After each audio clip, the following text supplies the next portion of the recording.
So today I don't know what we're doing, but I got all the supplies that we need, and we're gonna figure it out. I found these super thin, easily cuttable sheets of wood for like 14 bucks a piece at Lowe's. I got 3 of them, and then went ahead and got some more white paint and primer and a little bit more tape. So we'll see what happens. So I got it. I'm gonna make a Sacred Heart out of the wood, and I'm gonna use the design that I actually tattooed on a good buddy of mine actually just the other day, and I put it on Procreate and I added some color to it because I originally did it in black and gray. But this piece I want it to be super vibrant and really like stick out. It's probably going to be inside the shop somewhere, and we have a lot of stuff up in the shop, so I really want it to pop out. So I'm going to do it with some nice bright colors. And yeah, I got a reference made and we're going to get started. Okay, step 1 complete. We have the drawing on the wood.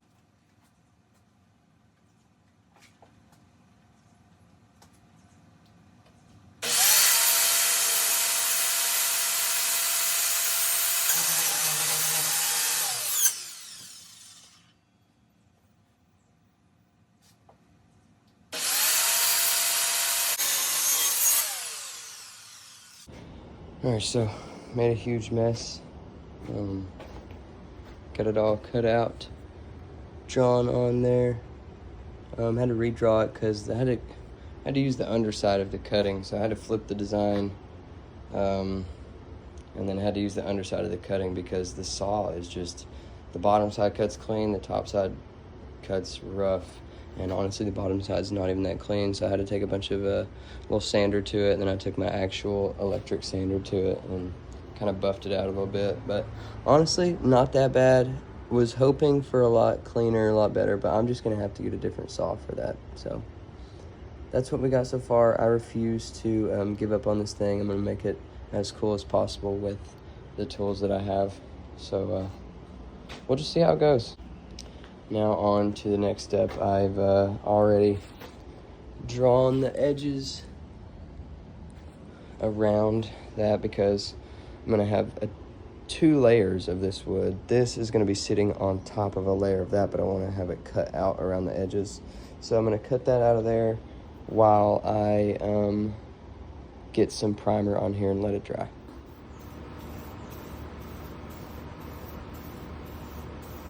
So basically, I'm just using a matte white paint primer. Don't get me wrong, you can use this as white spray paint, but I'm not using it as white spray paint right now. The only reason I'm doing this is so that whenever I actually paint the design on here, the paint will have something to bond to adhere to, instead of just trying to stick the paint on just flat wood, finished wood. I mean, don't get me wrong, you can do that too. I just like to put a little primer down first. And I'm doing it in such a light coat that, and this stuff is pretty good for this, I'm doing it in a light coat so that I can still see my pencil drawing underneath this primer. So I didn't just do all that work for no reason. And I'll probably add a second coat to it. And as you can see, I'm swaying and I'm releasing at the end of each one instead of just going crazy, and you develop these circles of spray paint on whatever you're painting. So I'll give you a little closer look.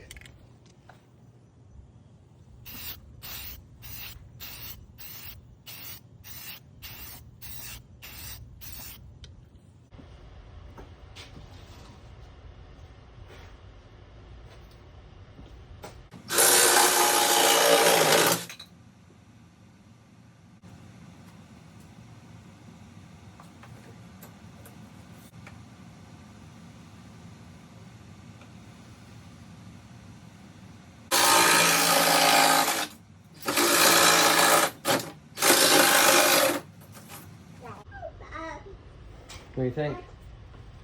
That's good. That was really good.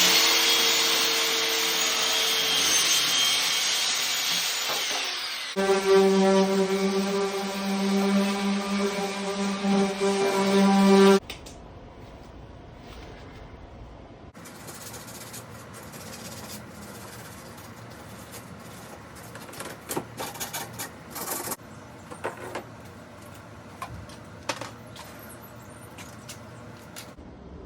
so I know it seems like it's taking me forever to get here, but now we are on to the actual fun part. So we got our actual piece cut out, and then we have our background piece, which this is going to sit on top of. I went ahead and glued a little piece of wood. That piece doesn't matter. That is going to sit on top of that, so it protrudes it a little bit extra. And then I obviously didn't spray paint the middle because none of that would be showing, would have been a waste of paint.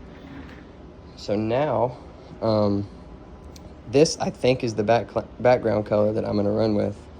I'm not 100% sure yet, so now I'm gonna go ahead and paint this, set that on top of there, see if that looks good. If not, we can always change the background color. So next step is to actually paint this.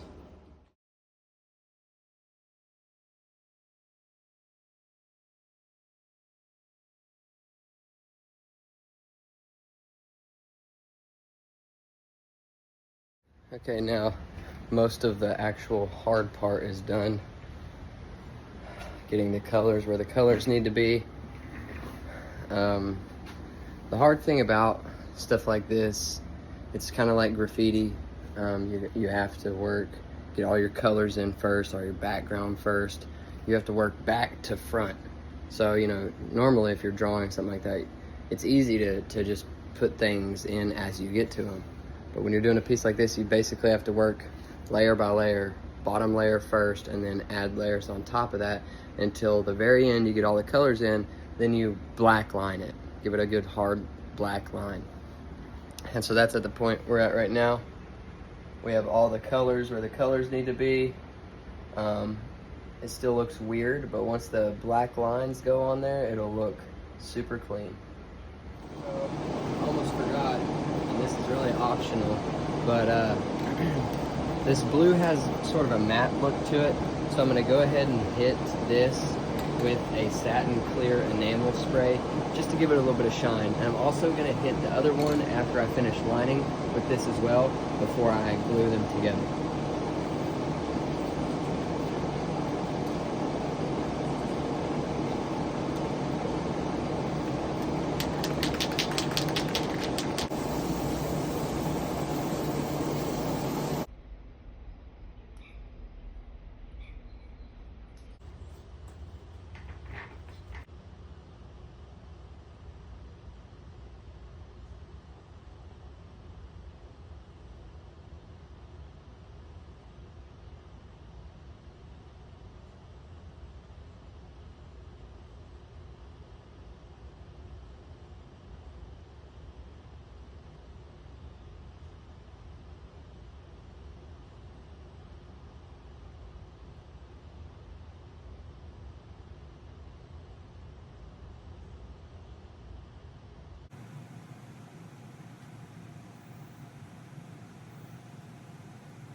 Okay, so I've got the painting done. I'm gonna let it dry for a second, and then I'm going to glue it to the background and clear coat it, and we will be finished.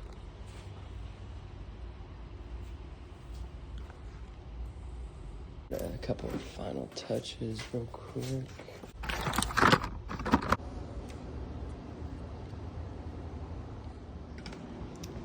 Okay, so I've got the background finished, clear coated, and it's drying right now.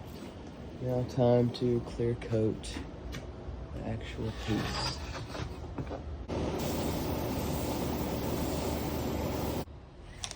This is what I like to call speed drying.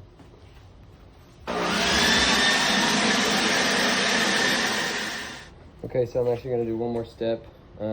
It's not as glossy as I would like for it to be after hitting it with that clear coat, so I'm going to apply some high gloss acrylic varnish to just kind of give this a little bit more pop and make it a little bit more glossy looking. So I think she's dry. I hope she's dry. She's not dry.